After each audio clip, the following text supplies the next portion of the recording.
Bonjour à toutes et à tous, bienvenue dans l'infiltré du dimanche sur LMTV Sarthe, c'est Mathéo. Je suis très heureux de vous retrouver en ces débuts d'année 2025 pour cette nouvelle émission. Aujourd'hui, on vous a préparé un programme aux petits oignons dont vous nous direz des nouvelles.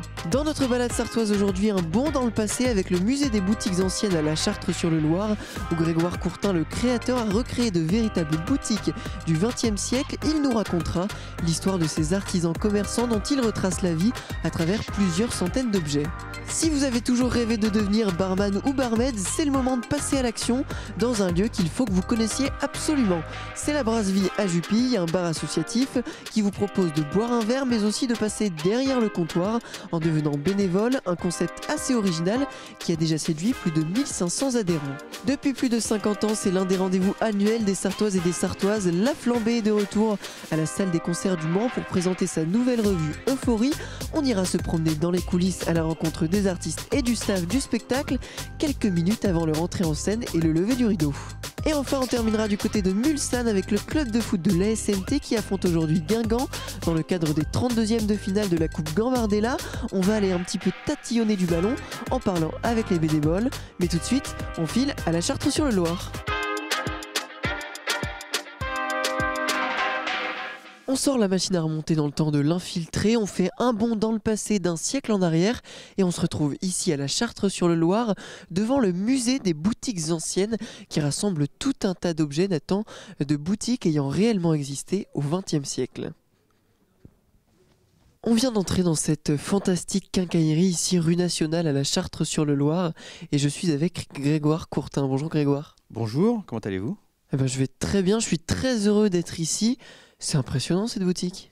Et oui, c'est la boutique d'un musée. J'ai retrouvé toute une collection de vieilles brosses et je me suis mis à vendre des brosses et ça marche. Et alors vous êtes brocanteur. À la base, j'étais brocanteur et dans mes recherches d'objets anciens, j'ai trouvé une boutique complète de brosses à Angers. Donc vous avez créé un musée à travers cela, on va aller le découvrir dans quelques instants. Mais d'abord, un petit mot sur cet endroit. Tout ce qui est ici, on peut l'acheter. Et voilà, on peut l'acheter et j'ai voulu avoir des objets de qualité et qui soient utiles. Donc j'ai trouvé les brosses et je trouve ça fantastique puisque ça sert tous les jours, on en a beaucoup chez soi et je ne voulais pas de plastique. Donc j'ai trouvé un fabricant en Allemagne qui fait de jolies brosses en bois et en crin de cheval. Et donc c'est ici que démarre notre voyage dans le temps. On va justement aller découvrir ce musée qui regroupe l'histoire de 3 anciennes boutiques datant du début du XXe siècle. Tout à fait. On y va.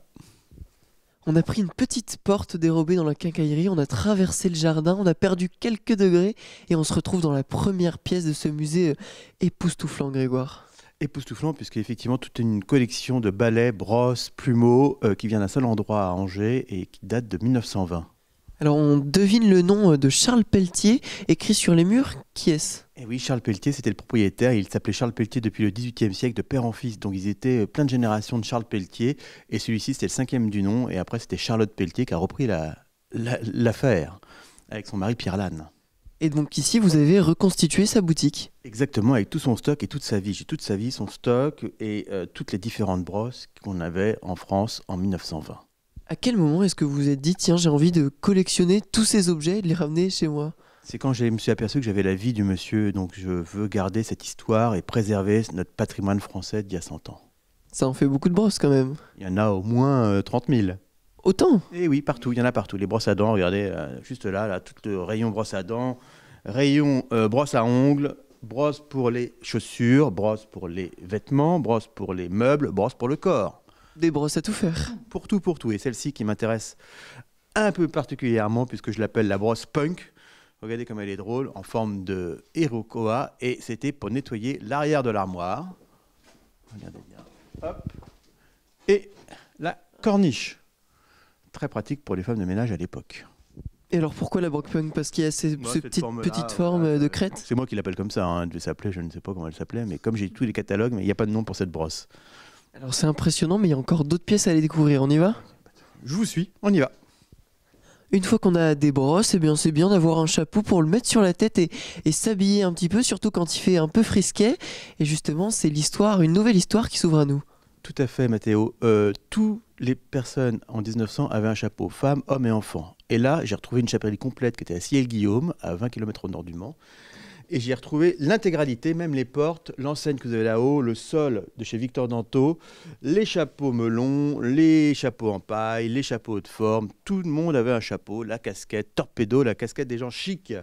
On a les peintures pour mettre devant les boutiques pour protéger de la lune et du soleil. Enfin, tout est complet là, on a tout. Donc là, elle est vraiment reconstituée parce qu'il y a vraiment le sol avec la moquette. Tout est fait comme à l'époque. L'odeur aussi. J'ai ramené l'odeur, qui est de la naphtaline. On a le chapeau du marin-pêcheur, le chapeau du curé, le chapeau du jockey. Enfin, tout y est. Tout est complet. De quelle époque est-ce qu'ils datent tous ces chapeaux? Cette chapellerie est de 1920. Et donc, il y en avait dans tous les villages. Il y en avait 3 ou 4 chapelleries dans tous les villages. Est-ce que vous avez peut-être un petit chapeau coup de cœur parmi tous ceux qu'on retrouve ici? Oui, il est par ici. Alors on se déplace entre tous ces chapeaux. Je l'appelle le chapeau claque, chapeau mécanique. Et 1, 2, 3. Oh. Le lapin. Non, il n'est plus là le lapin. Mais un chapeau mécanique qu'on pouvait mettre sous le bras ou se mettre sous pour pouvoir le ranger. Très pratique, un petit tour de magie. Un petit tour de magie, mais très très pratique. Alors juste derrière moi, il y a des petites bretelles, c'est ça? Tout à fait. Les bretelles, on a les chapeaux, les canotiers, les panamas, les bérets, les feutres masculins, enfin tous les chapeaux qu'il y avait en France en 1920. Comment est-ce que vous avez fait pour retrouver tout ça? Vous avez été dans la chapellerie une fois qu'elle était fermée, vous avez demandé à tout récupérer? Oui, je suis été appelé pour voir des meubles et en fin de compte, les gens m'ont dit qu'ils avaient tout le stock dans le grenier. Donc je suis allé dans le grenier et j'ai été comme un acarien selon de la moquette, c'est-à-dire très heureux. Et je suis toujours en quête de trouver tout ce patrimoine français. Je cherche des vêtements en ce moment. Je suis en quête de vêtements anciens de travail. Alors on a découvert les brosses, les chapeaux, mais il y a encore une autre boutique ici. On va continuer chez Charles Pelletier. Il était aussi marchand de couleurs. Alors c'est parti.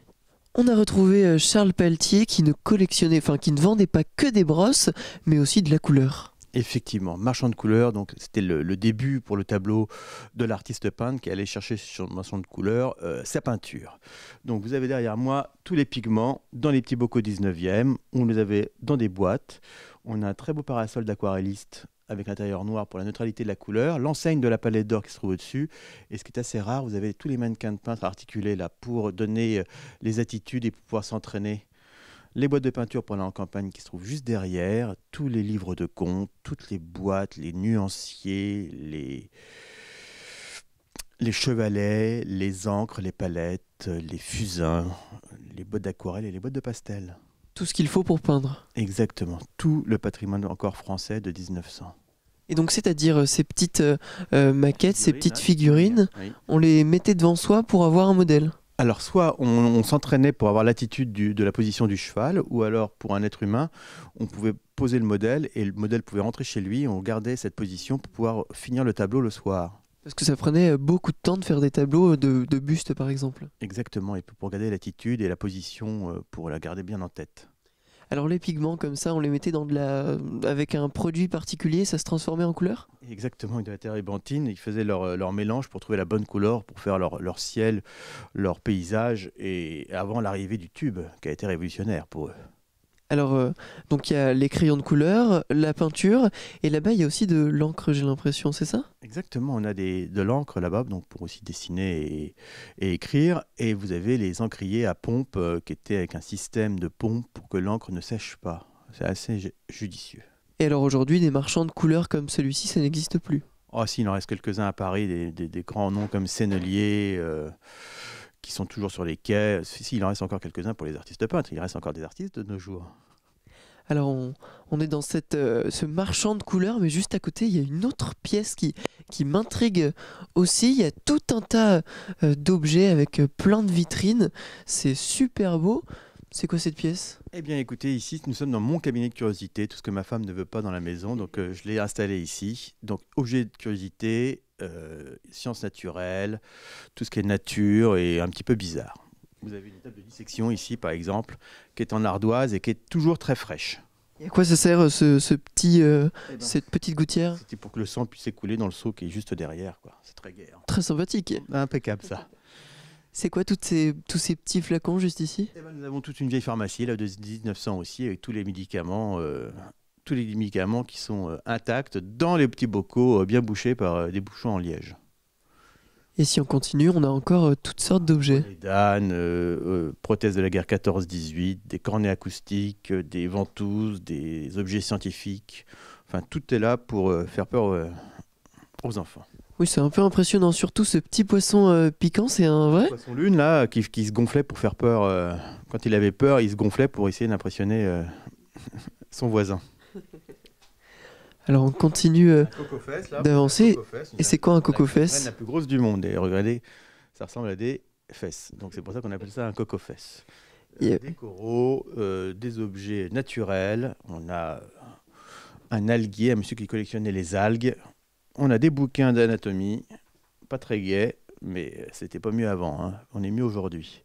On a un gros livre enfin trois volumes d'herbier qui sont énormes. Et alors, les autres objets, vous les avez récupérés dans d'anciennes boutiques, tout ça, vous les avez un peu chinés un peu partout? Exactement, ça c'est beaucoup plus facile en fin de compte. C'est beaucoup des objets que j'accumule au fur et à mesure. Donc ça c'est beaucoup plus facile que de trouver des boutiques complètes. Nous avons des bocaux à sangsues là. Et c'est quoi? Eh bien on mettait des sangsues pour se soigner, changer son sang et cicatriser. Très bon cicatrisant. Un peu flippant comme pièce au final. Un peu. On pourrait venir dormir ici, mais il faut être courageux. Faut être hardi un petit peu. Tout à fait. Il nous reste une dernière pièce à découvrir, je crois. Et oui, le bazar. Eh bien, on va aller voir tout de suite. Tout de suite. Et pour cette 5e salle, on retrouve notre sujet de prédilection en Sarthe, l'automobile. Tout à fait. Et vous avez une petite vitrine là-bas qui concerne les 24 heures du Mans. Mon papa s'est amusé à fabriquer toutes les Aston Martin qui ont couru les 24 heures du Mans. Donc vous en avez 200 et on part en haut à droite pour la première qui était en 1928 pour terminer dans la deuxième vitrine par les modernes en 2021. Donc ça, une vraie passion. C'est pour ça que ça vient de mon père, cette passion, et de ma mère, il faut dire. Donc il y a les petites voitures et à côté, il y en a une super grande. Une petite Alfa Romeo Duetto qu'on appelait os de sèche, puisqu'elle a l'arrière qui termine comme un os de sèche. Et je suis en train d'essayer de la restaurer. Alors dans cette pièce, il y a également l'histoire d'une personne qui a gagné des courses en moto, c'est ça? Tout à fait. Nous avons un monsieur qui importait les Norton à Paris, qui s'appelait monsieur Clément Garot. Et son gendre, qui s'appelait Gustave Lefebvre, a été 9 fois champion au bol d'or.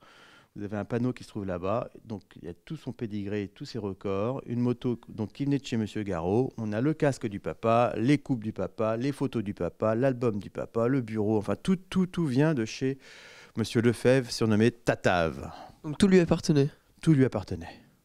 Et comment est-ce que vous racontez cette histoire quand on vient visiter le musée? Eh ben, tout comme je viens de faire avec vous, hein, Mathéo, tout simplement, j'essaie d'emmener les gens dans mon univers et dans l'univers de la France d'avant. Et pour vous emmener dans votre univers, il y a d'ailleurs un petit truc un peu sentimental, la moto de votre enfance. Et oui, parce que j'ai un problème de place, donc je suis bien obligé aussi de mettre mes affaires que je ne peux pas mettre autre part. Donc on a ma petite moto que mon grand-père m'avait offert lorsque j'étais petit et qui trône dans le musée.